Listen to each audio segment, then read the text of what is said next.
morning, everyone. I had somebody ask me a couple of questions regarding my lap stand, my PVC lap stand that I had made after watching my video tutorial on how to put it together and make one for yourself.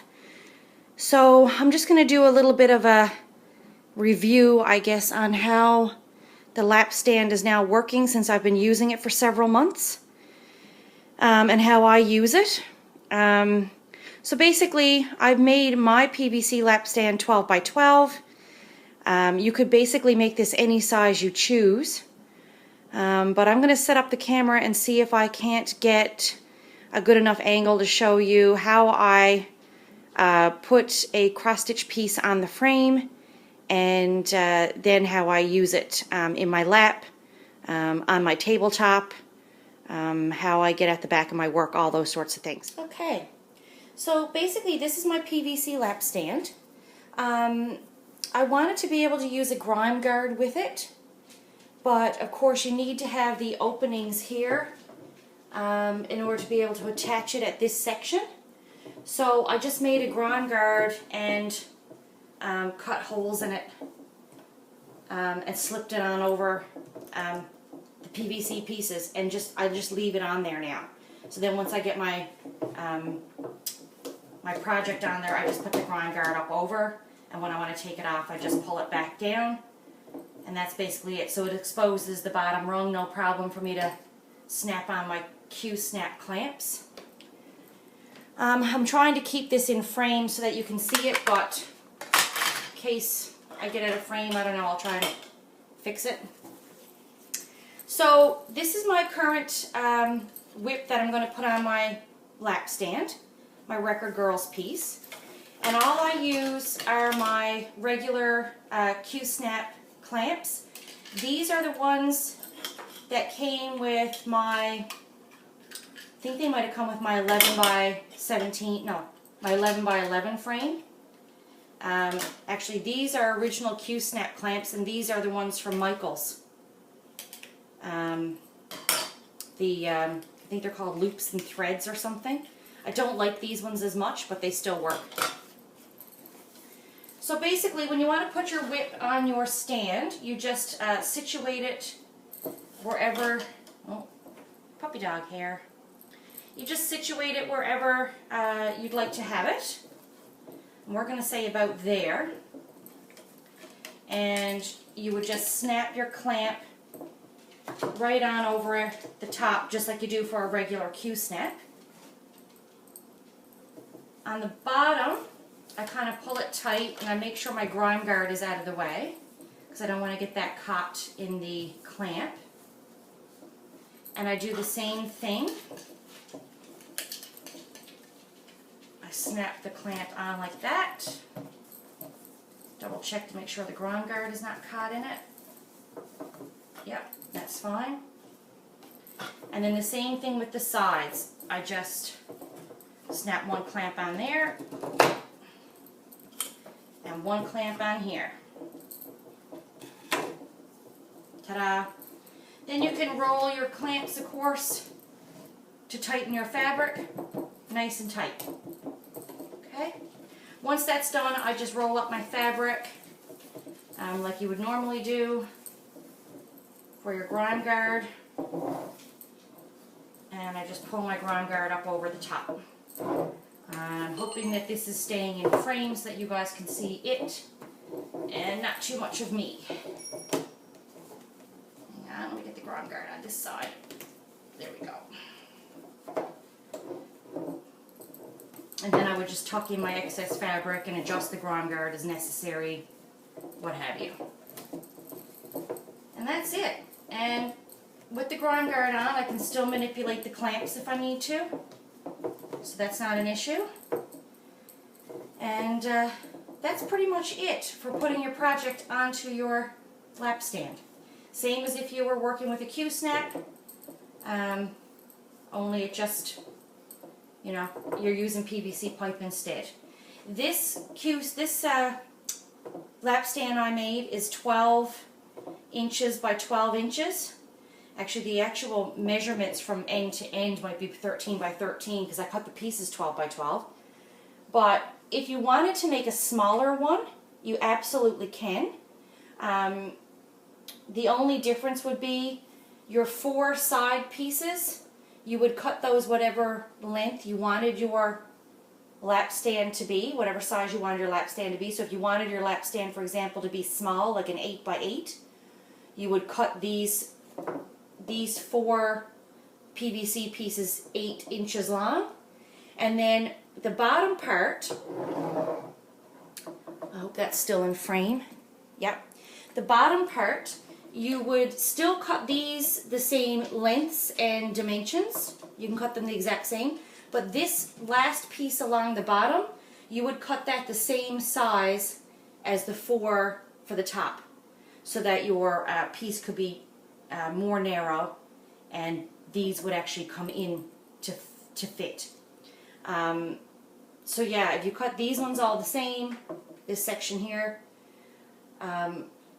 you can basically make any size lap stand you want just by adjusting the sizing of this pipe and these 4 pipes that were used here. Okay. So once you have your piece in place, I actually have this right on my dining room table. So, and again, the angle's a bit odd, so I don't think you're going to be able to see this very well, but at the dining room table, I have no problem with the height of it if I'm working on the lower portion of the pattern. My lap stand is, like I said, large enough that it'll actually sit in my lap best, because that's the way I want to use it more than on a tabletop. But I can certainly work on it on the tabletop, and I have done so. I've used it here in the dining room while I've been cooking dinner in the evening. As long as I'm working about this height or lower, is no issue to work. I find if I'm having to reach up to the top, it's a little more of a strain, and I'm having to lean over the work or lean over the table more.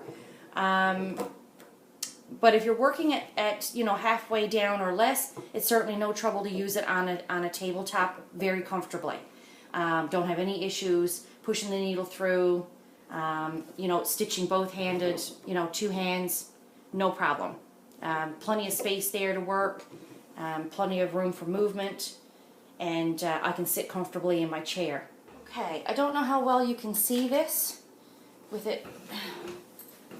I'm trying to keep it in frame so you can see it, but this is it sitting on my lap. It just rests comfortably right on the top of my legs. And then it's at certainly a perfect height and slant to use for stitching. I have no problem working on the top. It's easy to reach it very easily without having to move my piece. I can work at it towards the bottom. No issues there. When I'm working, someone asks me, well, how do you get at the back of your work, like to tie off your threads and stuff? Because this is stationary. It doesn't rotate. It doesn't flip or move. I use it just like a regular Q-snap. So if I'm working and I'm stitching away and I'm done with a piece of thread and I need to tie it off on the back, I just simply flip it over, lay it on my leg, prop my leg up, and just weave my thread through the back of my work, and then snip off the excess and flip it back over again. It really isn't, this is something that I wanted to be able to use on the go, and I wanted it to be very mobile, so I didn't want it to have a lot of bells and whistles, and I didn't want to have to worry about twisting, having something that flipped over while I was sitting stationary and all that, because I wanted this to be very mobile. So it works very well for that purpose, and it's like using a hoop or a regular Q-snap, only this gives me the ability to stitch two-handed, whereas with a traditional hoop or Q-snap you have to hold it in one hand. That's the only major difference. So I hope that answered a couple of questions there about the height of it when you're sitting. Okay, the last thing I wanted to show you, we have a breakfast counter in the house, which is high, and it has bar stools to it in my kitchen, in between my kitchen and my living room. So the other thing I like about this stand is if I'm in the kitchen and I'm cooking dinner and I want to be pretty mobile, I want to be able to move back and forth between I want to stitch while I'm watching dinner, and I've been sitting all day and I don't really feel like sitting anymore. I can also just prop this up on my lunch counter, which is, you know, just about a little higher than waist height on me, and it also works very well so I can stitch while standing up. So it gives me a break from sitting. If I've been working all day and I've been sitting at my desk all day, this gives me a break from sitting, and I can still work on my my piece while cooking dinner. So I can stitch away, go over to the stove, come back, and stitch again. I don't do this a whole lot, but it is another option. Another reason that I like the mobility of this stand. I can usually leave a whip on it and just pick at it, you know, as I've got a few minutes here or there. Okay, so the very last thing I want to show you is what I was saying about the stand being so mobile. You can pack this up and take it with you fairly easily if you're traveling. The entire thing, of course, comes apart, but even if you don't want to disassemble the entire thing, this does fold into two pieces very easily. So I'm going to try to show that while not getting this too out of frame. These pieces here, if you pull your actual top piece off of the bottom piece, like so, okay, you can actually leave your whip on there if you like, and you've got one big 12 by 12 piece that you can just slip into a bag or a carry case, or you can take your project off, snap your Q-snaps, and fold up your fabric. And again, this big frame would just slip into a bag. Okay, so that's one piece. Then this piece here, you can fold these pieces in, like so, and that actually becomes fairly flat, like so, and like so. So there's your other flattened piece. You can stack them one on top of the other, slip them right into a bag, and away you go. When you get to wherever you're going, you just fold these pieces back up, and basically you just put this piece back on. There you go. So, very easy to use. I haven't had any issues with it since I started using it. I find it very easy, very mobile, and that's basically how I utilize it. I'm sure there's other tips and tricks that other people may know from using other PVC lap stands or from using a lap stand that they created using my tutorial.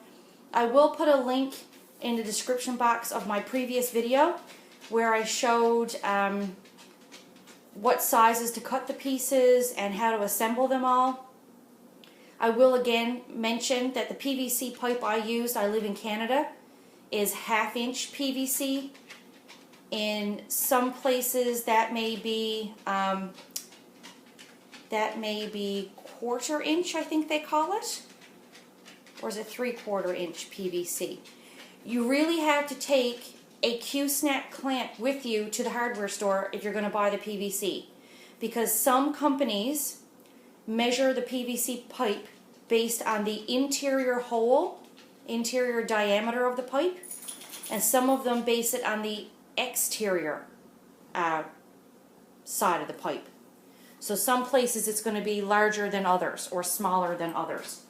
I believe this, what I'm using is, I'm not even sure now, plastic pipe and tubing. This is 3/4. Yeah, so this is 3/4. They measure based on the hole on the inside. Some people, it would be 1/2 inch pipe because they measure by the piece that goes inside. It's the inside hole that they're measuring the diameter of. So just be careful when you go to buy your pieces that you take a Q-snap clamp with you to make sure you get the sizing correct. Anyway, have a great day. Happy stitching. I hope this video answered some questions that some people had that they posed to me regarding the stand. And like I said, I will put a link in the description box below so you can check out my previous tutorial on how to make one for yourself if you're interested in doing so. Have a great day.